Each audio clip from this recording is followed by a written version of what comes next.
So good evening mga master, welcome back. So last week, na-share ko na sa inyo yung mga beta breeding pairs na gagamitin ko.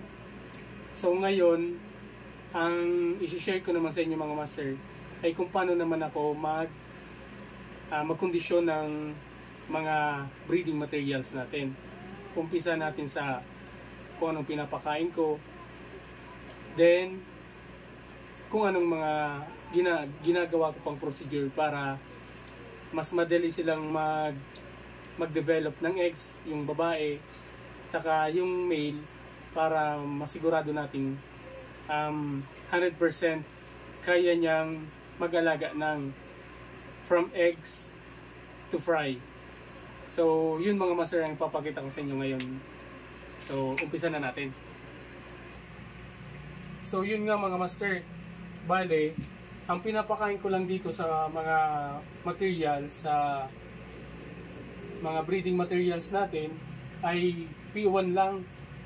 Hindi na ako nagbibigay sa kanila ng live foods, kung kitikiti man, tubifex, or dapnya.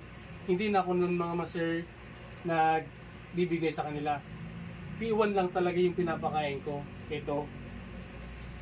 So, how often ako nagpapakain ng feeds sa mga breeding materials natin? So, ang ginagawa ko mga master, start ng pagising ko sa umaga, sila na yung pinapakain ko. Then, pag-uwi ko na naman galing sa trabaho, lunch break, nagpapakain ulit ako sa kanila. Tapos, pag-out ko sa trabaho ng 5 PM, yun, kakain ulit sila. So, ang ginagawa ko, power feeding mga master sa female. Kasi, gusto ko makapag-develop ulit sila ng eggs sa mas lalo madaling panahon. Pero, subok ko na rin ng P1 na kahit di na ako gumamit ng mga live foods, goods na talaga ako dito mga master sa P1. So, ang ano naman dito mga master, ang negative naman dito sa P1 kasi madali siya makakontaminate ng tubig, lalong-lalo na dito sa setup ko na walang talisay extract. So, ang ginagawa ko naman dyan mga master ay daily water change ako. So, after ko magpakain sa kanila ng 5 PM, after nilang kumain, nag-water change na ako mga master. So, ganito yung ginagawa ko. Kasi itong setup na ito mga master, hindi pa fully finished. Kasi hindi ko pa siya nalagyan dito ng elbow, mga T, para dito na lang sa baba yung yung dispose ng tubig, yung disposal. So ngayon ang ginagawa ko lang ganito. Yan.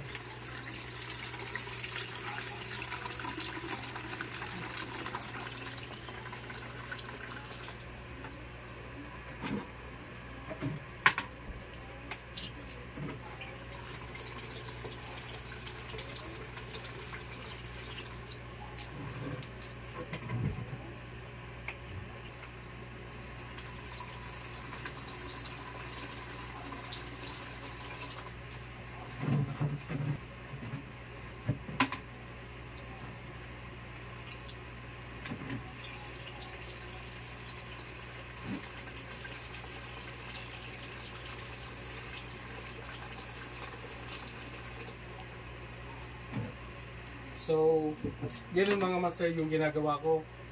Bale, natatanggal yung dumi sa tank, yung mga excess foods, tapos yung mga poops nila.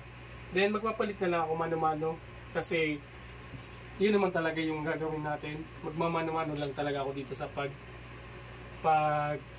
re-refill ng tubig. So, ganun lang naman mga master yung daily routine na ginagawa ko sa mga breeding pairs natin. So, siguro hanggang dito na lang mga master yung video natin at sana nakatulong sa inyo. So, hanggang sa muli. Salamat.